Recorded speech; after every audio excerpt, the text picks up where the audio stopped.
Hollywood की 10 ऐसी फिल्में जिनकी एंडिंग लोगों को कंफ्यूज कर दी और लोगों को सोचने में मजबूर कर दिया कि आखिर हुआ क्या। जिसमें नंबर 10 में है जोडियक, जो 2007 में आई थी, जिसमें एक्टर थे रॉबर्ट डाउनी जूनियर। यह एक सच्ची घटना पर आधारित है, जिस मूवी को देखने के बाद लोगों को कोई समझ में नहीं आया कि इस मूवी का आशय क्या था। लोगों को उनके सवालों को जवाब नहीं मिले। पुलिस को जिस व्यक्ति पर शक होता है वह व्यक्ति मारा जाता है, लेकिन कभी सबूत नहीं मिलते। और आज भी लोगों के लिए जोडियक किलर कौन था, ये अभी भी लोगों का अनसुलझा रहस्य है। लोग आज भी कई बार उस मूवी को देख देख के सोचते हैं कि क्या पता उन्हें वो किलर मिल जाए, लेकिन मिलेगा कैसे, क्योंकि वो जोडियक खुद रॉबर्ट डाउनी जूनियर थे, ऐसा मुझे लगता है, लेकिन लोगों को नहीं पता। नंबर 9 है ब्लड रनर, जो 1982 में आई थी। और इस फिल्म का अंत लोगों को इस सवाल पे छोड़ देता है कि क्या नायक खुद एक इंसान था या रोबोट। ये यूनिकॉर्न वाला सपना और पुलिस वालों द्वारा छोड़ा गया कागज और यूनिकॉर्न इसे रहस्यमय बना देता है और लोग कंफ्यूज हो जाते हैं कि वो आखिर है कौन। और नंबर 8 पे है मेमेंटो, जो 2000 में आई थी। और यह फिल्म सीधे नहीं उल्टी चलती है, क्योंकि उल्टी पैदा हुई थी। और फिल्म के अंत में जो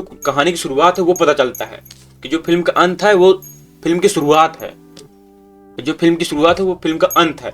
काफी दिमागदार एक्टर ने ये फिल्म को बनाया था और वो व्यक्ति खुद को धोखा दे रहा है ताकि वो अपनी जिंदगी के मकसद ढूंढ सके, और उसने खुद ही ऐसे सुराग छोड़े जिससे वह फिर से किसी निर्दोष को मार सके। ये तो बहुत ही चालाक व्यक्ति है, ये तो बहुत तगड़ी फिल्म है। और नंबर 7 पे है द यूजुअल सस्पेक्ट, जो 1995 में आई थी। और यह फिल्म एक खतरनाक अपराधी कीजर सोजे के तलाश के बारे में है और अंत में पता चलता है कि वो खूंखार अपराधी और कोई नहीं, वो लंगड़ा आदमी था जो पुलिस को कहानी सुना रहा था कि उसके चलते ही उसका लंगड़ापन ठीक हो जाता है और वह गायब हो जाता है, जिसके बाद इस फिल्म ने फिर लोगों को सोचने में मजबूर कर दिया था। और नंबर 6 पे द थिंग, जो 1982 में आई थी, जो एक हॉरर फिल्म है। और इस फिल्म के अंत में सिर्फ 2 लोग जिंदा बचते हैं और उनमें से शायद एक इंसान है और शायद एक एलियन। बस ये नहीं पता कि कौन इंसान है कौन एलियन, और वो दोनों एक दूसरे को कातिल नजरों से देखते हुए ठंड में बैठे रहते हैं। और उन दोनों को अपनी अपनी असलियत पता है, लेकिन उसको सामने वाले की असलियत नहीं पता कि कौन एलियन है कौन इंसान, जो फिर से लोगों को बहुत ज्यादा सोचने में मजबूर कर देती है कि इसी के साथ वो फिल्म खत्म हो जाती है। लोगों को पता नहीं चल पाता कि कौन इंसान है कौन एलियन। और नंबर 5 में अमेरिकन साइको, जो 2000 में आई थी। और ये फिल्म तो मैंने देखी थी, क्योंकि ये फिल्म देखने के बाद मुझे खुद नहीं समझ में आया था कि आखिर हुआ क्या, जिसमें क्रिश्चियन बेल की बहुत तगड़ी एक्टिंग थी। और इस फिल्म में लोगों को इसलिए सोचने पे मजबूर कर दिया कि जो क्रिश्चियन बेल ने लोगों को बेरहमी की तरह मारा, काटा, पीटा, लोगों के ऊपर मशीनें चलाई, लोगों के साथ जुल्म किया, और उससे बचने के लिए क्रिश्चियन बेल ने जो सामने आया उसी को गोली मार दी। और उसके बाद वो पागल हो जाता है, अपने वकील से फोन पे कन्विंस करता है कि मैंने ये किया। और अगले दिन जब वो उस रूम में जाता है तो उसे वो लाशें नहीं मिलती, कुछ नहीं मिलता। और अंत में ये दिखाया जाता है कि क्रिश्चियन बेल ने जितने भी कत्ल किए वो रियल थे या फिर सिर्फ उसके दिमाग की उपज।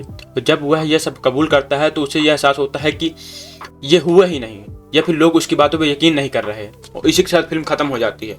तो ना हमें पता चलता है कि आखिर में वो रियल था या फिर उसके दिमाग की उपज, क्योंकि जो हुआ था बहुत खतरनाक हुआ था। ये तो जरूर आपको देखने ही चाहिए। और नंबर 4 में है प्रिजनर्स, जो 2013 में आई थी, जो बहुत ही तगड़ी मिस्टीरियस फिल्म है। और इस फिल्म के बिल्कुल आखिरी में डिटेक्टिव लोकी को एक हल्की सी सीटी की आवाज सुनाई देती है और ह्यू जैकमैन जमीन के नीचे गद्दे पर फंसे हुए हैं, और क्या डिटेक्टिव उसे बचा पाएगा। और इसी के साथ फिल्म खत्म। इस फिल्म ने भी लोगों को सोचने में बहुत मजबूर कर दिया था कि आखिर ह्यू जैकमैन वो उधर फंसे कैसे, फिर वो बचाएगा कैसे। जो बहुत ही तगड़ी फिल्म है, जरूर देखें। और नंबर 3 पे है दी सिक्स्थ सेंस, जो 1999 में आई थी। और यह फिल्म अपने ट्विस्ट के लिए जानी जाती है। और पूरी फिल्म में हमें यह लगता है कि डॉक्टर मिलकम एक बच्चे की मदद कर रहे हैं, लेकिन अंत में पता चलता है कि डॉक्टर खुद एक भूत थे, ले भाई, और फिल्म की शुरुआत में ही मर चुके थे। फिर इस फिल्म के बाद लोगों को ये लगता है कि भाई कैसे, जब वो मर चुके थे कैसे उसकी मदद कर रहे थे। ये फिर से बहुत तगड़ी सोचने में मजबूर कर देने वाली फिल्म है, जरूर देखें। शायद आपको उसका राज पता चल जाए, शायद आप इस फिल्म को समझ पाएं। और नंबर 2 पे है शटर आइलैंड, जो लियोनार्डो डिकार्पियो की बहुत ही तगड़ी मूवी थी, जो 2010 में आई थी। और अंत में लियोनार्डो डिकार्पियो एक ऐसी लाइन बोलते हैं जिससे यह रहस्य बन जाता है कि क्या उसकी याददाश्त वापस आ गई और वह जानबूझकर अपनी सर्जरी कराता है, या फिर वह अभी भी पागल है, और क्या वह एक राक्षस की तरह जीने से अच्छा एक अच्छे इंसान की तरह मरना चाहता है। और इसी के साथ फिल्म खत्म।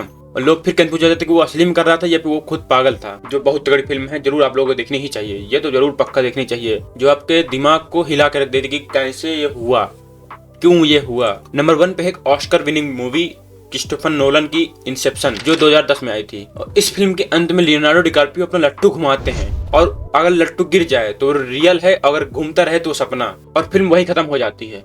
तो लोगों को पता नहीं चल पाता कि वो रियल था कि वो सपना था। लोग आज भी उसके बारे में बात करते हैं कि वो सपना था या फिर रियल। और जब मैंने देखा तो मुझे तो यही लगा था कि वो पक्का रियल ही था। वो जानबूझ के डायरेक्टर ने उसको ऐसे एंडिंग में छोड़ा, क्योंकि मैंने उसके बिहाइंड द सीन देखे थे, वो लट्टू रुक गया था। तो ये 10 ऐसी फिल्म है जिसकी एंडिंग लोगों को समझ में नहीं आई, और मैं जो रिकमेंड करूंगा कि आपको इंसेप्शन, शटर आइलैंड और अमेरिकन साइको पक्का देखनी ही चाहिए। और अगर आप ये 3 देख ले तो प्रिजनर्स तो जरूर देख लेना, वो भी बहुत तगड़ी फिल्म है। धन्यवाद।